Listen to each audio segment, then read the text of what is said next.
Eu gostaria de agradecer a organização do evento, a entender pelo convite, e também agradecer a presença de vocês. Antes de começar, eu já vou começar pedindo desculpas, porque eu sou muito melhor escrevendo, sou jornalista, do que falando. E também que eu me considero muito ousado em vir falar de um tema, esse assunto tão novo, tão dinâmico. Possivelmente, esta palestra daqui a um mês vai ser diferente, então eu peço a compreensão de vocês. Vamos lá. Antes, eu gostaria de me apresentar, enfim, qual é a minha relação com o tema. Eu sou jornalista e economista, eu tenho um mestrado profissional aqui da SPM, tenho cerca de 30 anos produzindo análise setorial. Nessa trajetória, eu produzi e coordenei cerca de 350 estudos de setores e subsetores para os jornais Gazeta Mercantil e Valor Econômico, para associações, empresas, faculdades. Eu sou sócio-diretor da primeira edição setorial e, atualmente, eu estou desenvolvendo uma plataforma de curadoria de informações de negócio na incubadora base aqui da SPM. A minha dissertação, defendida no início de 2021, o tema ele já diz mais ou menos a minha trajetória, da escassez da abundância, transformações na produção e consumo de informações econômicas setoriais no período de 95 a 2020. Na dissertação, eu comparei 3 períodos sobre produção de informações. Primórdios da internet, a minha fase na Gazeta Mercantil de 95 a 2005, a internet consolidada, a fase onde fornecia estudos setoriais para o Jornal Valor Econômico, de 2006 a 2016, a minha definição de análise setorial. Análise setorial, produção de análise setorial para o ganha-pão, é a minha especialidade. Na minha concepção, uma análise setorial, a que eu faço, ela traça uma radiografia completa de uma cadeia de valor de determinado setor. Então, ele aborda desde os fornecedores de insumos, matérias-primas, passando por equipamentos, financiamento, recursos humanos, até a distribuição, no caso de produtos, no varejo e e-commerce. A propósito do e-commerce, depois da pandemia, reformulou e modernizou uma série de setores. Entre as utilidades da análise setorial são 4, mas eu indiquei aqui 4. São várias, indiquei 4. Fornecer informações voltadas para profissionais de empresas, ajudar executivos a entender as tendências de complexidade da sua cadeia de negócio, proporcionar uma apreciação externa independente de determinado setor. Os bancos compram muito para isso, porque os bancos são também grandes produtores de análises setoriais internas. E, principalmente, antecipar riscos por prospectar a oportunidade ao longo da cadeia. Essa utilidade é muito utilizada pelas empresas e departamentos de marketing para prospectar potenciais clientes, oportunidades em setores. Aqui eu trago uma reflexão que no momento atual, onde as fronteiras entre os setores estão se derretendo, o estudo de lógica de cadeia ganhou importância, porque você tem, por exemplo, a Fintech, hoje o conglomerado financeiro XP, atuando por meio de faculdades, levando conhecimento de conteúdo financeiro. Recentemente, o Hospital Sírio-Libanês anunciou a criação de uma faculdade para oferecer cursos de enfermagem, psicologia e, futuramente, medicina. O Einstein, o Hospital Albert, já faz isso há algum tempo, já tem uma faculdade, já formou alunos, inclusive. E você tem também, desses estudos, novos elementos que impactam o setor. Por exemplo, as transformações digitais, que vêm modernizando uma série de setores, trazendo novas oportunidades. A questão ambiental, que também impacta. Você tem também o surgimento de marketplaces, que, por exemplo, da Ambev, que não vende só bebida, vende outros produtos. Aqui, entrando especificamente no nosso tema, que são as ferramentas, os sistemas de IA generativo produzindo textos, conteúdo. Aqui eu primeiro abro que eu não sou especializado em TI, não é a minha formação, eu sou produtor de análise setorial. É um mundo novo que traz medo, incertezas, inclusive os criadores das ferramentas não sabem onde esse bicho vai dar. Mas, de qualquer forma, eu sempre olho o copo meio cheio e as ferramentas vêm trazendo oportunidades. uma série de oportunidades. Esses sistemas, só para a gente entender um pouco, eles são modelos matemáticos que constroem frase por probabilidade. Então, ele indica, por probabilidade, qual é a próxima, a palavra que vem depois da outra, para formar uma frase. E, nesse sentido, eu trago alguns pontos de atenção, de reflexões, que esses sistemas, eles não entendem as palavras, eles não compreendem o sentido, a frase que ele constrói. Eu trouxe aqui um exemplo. No momento, a gente está fazendo um piloto para a plataforma sobre a cadeia da saúde privada. E na cadeia da saúde privada tem um tópico sobre o mercado de medicina diagnóstica. E numa pesquisa sobre os desafios, essa pesquisa foi feita no Big A, o sistema não entende a diferença. Para o sistema, cenário econômico em retração e desaquecimento da economia, são coisas diferentes. E não são. É a mesma coisa. Então, assim, o sistema trouxe uma resposta que isso aqui é a mesma coisa. E ele trouxe como 2 desafios. Um outro aspecto é que esses modelos, eles vão buscar as informações dentro de uma grande base na internet. Então, eles podem carregar vieses dos mais variados. Eles podem trazer informações que estão protegidas pela lei de direitos autorais. Então, tem que tomar cuidado, porque pode tomar processo. E também, como eles vão construir uma frase, em função da pergunta que você fez, vai ter um ponto final. Se para chegar no ponto final tiver que inventar, inventa. Eu trouxe alguns exemplos de caráter pessoal e outros do processo de produção onde está sendo criado. Esse aqui é o uso da ferramenta para relacionamento com o cliente. Eu recebi uma mensagem da Evino, a qual sou cliente há 4 anos. Não lembrava, mas eles me lembraram. Eles informaram que era uma mensagem totalmente personalizada.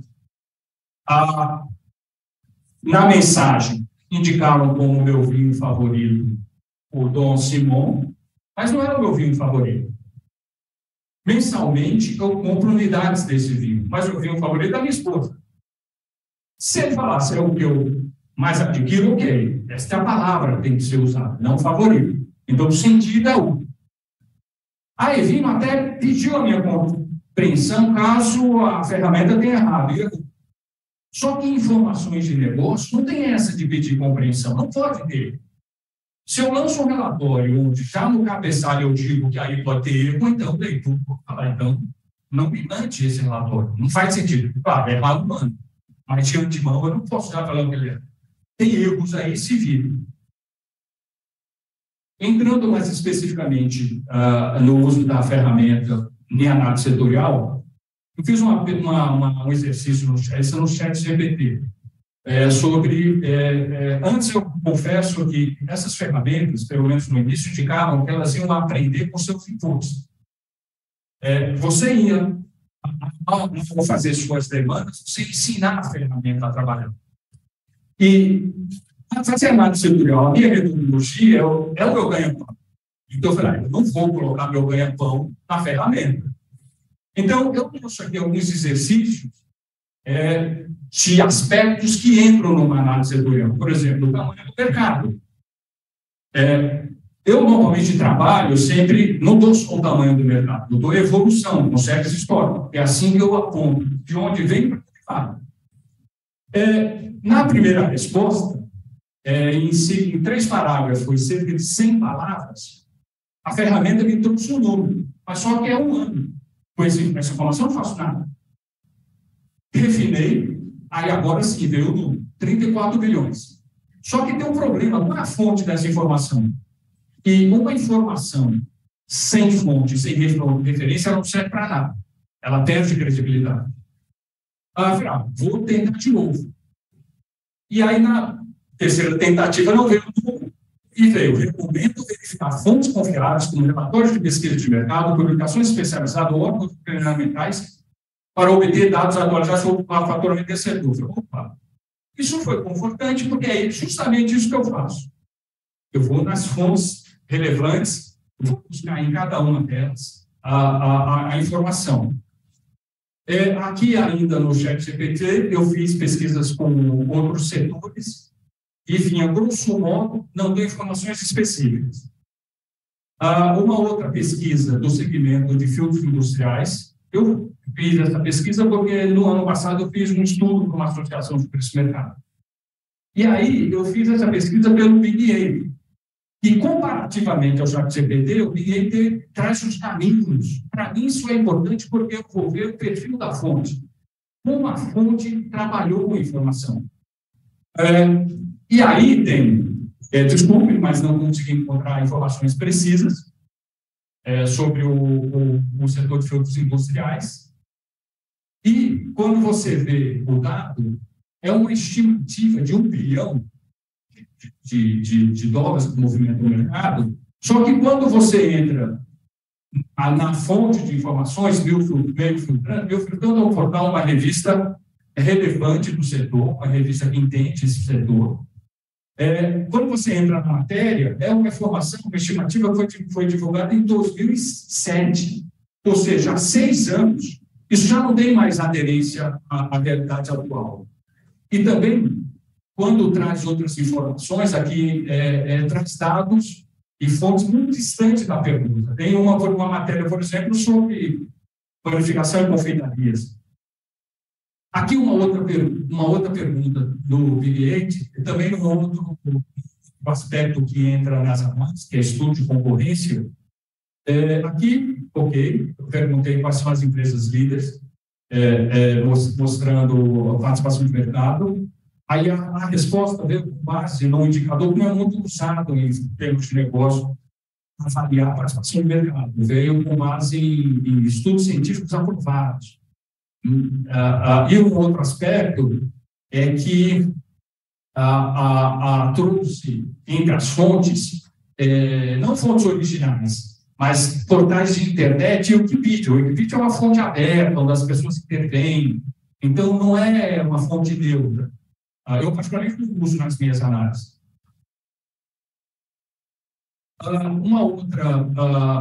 Outro exercício, também no Big 8, é quais são as fontes relevantes de medicina diagnóstica. E eu perguntei fontes de informações de negócio. Na resposta, vieram 2 artigos acadêmicos antigos, um de 2009 e outro de 2014. Veio uma fonte importante, que é o Instituto de Estudo de Saúde Suplementar, um instituto relevante, é um instituto que traz dados do setor. No entanto, esse dado, essa indicação veio de uma matéria, de um blog, de uma empresa fornecedora de software, ou seja, não uma fonte dependente, produtora de informações. Uma coisa que eu particularmente sinto falta, que são, assim, pelo menos, matérias de veículos da grande imprensa, por exemplo, o Valor Econômico, que esses jornais já fazem curadoria, porque eles checam a informação, eles vão buscar a informação na fonte, eles veem um contraditório quando é uma informação que tem 2 pontos de vista diferentes. Isso é importante. Quando eu refiz a pesquisa, e aí já indicando alguns elementos que eu gostaria de levantar, o resultado foi melhor. Já veio um artigo, repetiu um artigo acadêmico, mas trouxe 2 fontes, que é a Abramed, que é uma associação do setor.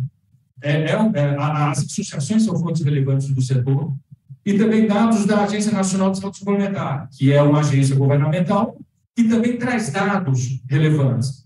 Só que quando você entra nessas agências, nessas fontes públicas, é um grande labirinto de informações. Então, se você não entra lá, você não já sai.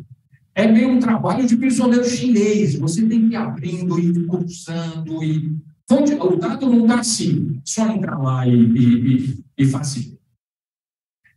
Entrando aqui mais especificamente, vamos refletir sobre por que eu ainda, tudo é ainda, não uso ferramentas de IA para produzir uma análise editorial completa. Aqui eu trago 2 reflexões, é o seguinte, especialmente no contexto do ambiente corporativo, que é a OpenAI posiciona o ChatGPT como serviço voltado para consumidores. e também que o ChatGPT não é um ambiente para se trabalhar com dados sigilosos. Quando você vai, sei lá, para a sua empresa fazer algo, e uma pergunta que envolva estratégia, que envolva dados, e são dados sigilosos, são dados sensíveis. E aqui eu trago uma declaração do presidente da OpenAI ao Valor Econômico que diz: ao menos por enquanto, as ferramentas de IA são muito boas em cumprir tarefas, mas não em concluir um trabalho ou um projeto inteiro. Aí eu faço uma analogia para a setorial completa. No modo que eu faço a análise setorial, ainda não é possível, mas pode contribuir em tarefas. Aqui eu trago alguns elementos que foram discutidos na minha dissertação, que eu tive como orientador o professor Dr. Ricardo Zagalo. Continuo falando, por exemplo, a questão da falta de explicabilidade, de ser uma caixa preta como se chegou aos resultados. E informação do negócio, tão importante quanto o dado, é como se chegou a ele. É isso que dá credibilidade. Um outro aspecto é a questão da especificidade da informação. Quanto mais específica a informação, mais assertiva para a tomada de decisão. Vou trazer um caso, que é o seguinte: conversando certa vez com um analista de banco, e esses profissionais de banco são bem críticos, eles consomem muita informação. Ele falava que ele atuava no setor de supermercados. Então, claro, eu quero tudo do supermercado. Eu não quero saber de shopping, loja de conveniência. Eu quero até saber informações do varejo de um modo geral, mas mais para comparar com outros setores, se está acima, se está abaixo. Eu costumo brincar que a informação que serve para todo mundo, do seu ponto de vista de negócio, não serve para ninguém. Um outro aspecto, discutido na dissertação, continua valendo, é que as habilidades do profissional da informação ganham ainda mais relevância. Por exemplo, para fazer boas perguntas. E é difícil fazer boas perguntas. Você precisa saber onde você quer chegar para fazer as boas perguntas. Treinar os algoritmos, que agora virou o novo petróleo, e identificar dados corretamente. Porque se você insere dados incorretos, o resultado é incorreto, naturalmente. Agora eu vou falar um pouco da plataforma de curadoria que a gente está desenvolvendo aqui na incubadora base. Antes, só para situar, os mestrados profissionais, que foi o que eu fiz, entre os objetivos, ao cabo da pesquisa, você lançar um produto tecnológico que contribua com as empresas, com o mercado, com a sociedade. E aí, juntamente com o meu orientador, a gente pensou em fazer um aplicativo de curadoria de informações. E aí, levando o projeto para a base, foi aprovado, juntamente com os professores, mestres, a gente chegou à conclusão que tinha espaço para fazer uma plataforma, não um aplicativo. E esta plataforma é uma plataforma concentradora de dados, insights e análise setorial. Vou falar um pouco mais aqui. A gente está começando com um piloto, como eu falei, da área da saúde, mas a ideia é replicar para dezenas de cadeias, portanto, ela vai ter um diferencial de oferecer uma ampla cobertura setorial, ou seja, não vai ficar num setor só, começando com saúde, depois vai para varejo, mobilidade, mercado da advocacia, a educação, uma série de cadeias. O diferencial é passar credibilidade, ou seja, são informações isentas, produzidas por uma empresa de conteúdo, não uma consultoria, que tem clientes, portanto, pode ter um viés de clientes. A ideia é oferecer informações específicas, confiáveis, e também, ao escalar, a gente vai escalar por teia de produto. Então, o leitor vai poder escolher logo o que ele quer. Se ele quer tamanho de mercado, ele baixa o relatório. Se ele quer saber as dúvidas do setor, ele baixa o relatório, perspectivas, estuda a concorrência. Então, dessa forma, a gente vai poder oferecer um preço competitivo e também chegar em outros públicos, como, por exemplo, pequenos e médios empreendedores, que é um segmento que precisa muito de informação, mas muitos não têm recursos para comprar uma pesquisa de mercado. Então, a ideia é tornar os seus preços competitivos para atingir, porque, inclusive, o objetivo da plataforma não é Claro, ela vai precisar manter em pé, mas é democratizar um conhecimento que a gente avalia que, assim, tem que ser democratizado.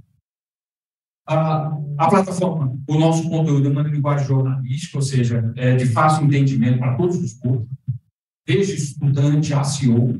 Eu costumo brincar que, para entender o conteúdo, basta você saber ler português. A dúvida é nossa. E também, se um leitor entrar e não encontrar o que procurava, ele pode demandar relatórios de acordo com a sua demanda, sua necessidade. Aqui, por fim, eu vou colocar por que ainda a plataforma não usa recursos de gerado. Quando a gente começou nas conversas e mentorias, a gente avaliou que, neste momento, a plataforma ainda não tem o perfil de usar IA, que demanda grandes bases de dados. Não é o caso. Só para dar um exemplo, de uma análise setorial que eu desenvolvi por valor econômico, eu fui lá nas fontes usadas, 50 mais ou menos. Aí eu mapeei para como essas fontes divulgam as suas informações e, especialmente, foi ver os termos de uso. E, por exemplo, uma das principais, que é a ANAC, a Associação dos Hospitais Privados, ela proíbe a utilização de software de mineração de dados. Então, se a fonte não permite que vá lá e cata, eu vou seguir o que a fonte eu sigo a lei. Eu não gostaria que fizesse com a minha, porque eu vou fazer. Eu falei, não, vou continuar como faço, vou na fonte e peço. Um outro aspecto que eu tinha levantado é a questão da caixa preta. Se há necessidade de eu checar todas as informações, então, uma questão de produtividade. Neste momento, é mais fácil eu selecionar e ir diretamente às fontes e levantar os dados. Nesse conteúdo que a gente produz, todas as informações, todas, tem dado, tem fonte, todas, 100%. 100%. Se não tiver fonte, não é. Eu costumo repetir uma frase do Matias Molina, que foi o criador da Exame, que fez a Gazeta ser o que é. Ele dizia o seguinte: se a informação tem 99% de certeza, apenas 99% de certeza, chega a 100%. Se não chegar a 100%, não publique. E, por fim, esse também é um papel da plataforma, a questão da curadoria. No cenário atual de abundância de informações, onde a maioria é lixo ou fake news, ganhou um papel importante selecionar a fonte, o dado relevante, especialmente no cenário atual, pensando pelo lado dos executivos, que eles estão cada vez mais pressionados por resultado e com menos tempo. Então, nesse sentido, essa curadoria tem um papel importante. Na verdade, em cenários de abundância de informações, curadoria virou um novo diamante, não um novo petróleo. Mais uma vez, muito obrigado. Aqui estão os meus contatos. Qualquer demanda, estou à disposição. E agora vamos abrir para dúvidas, perguntas, estou à disposição.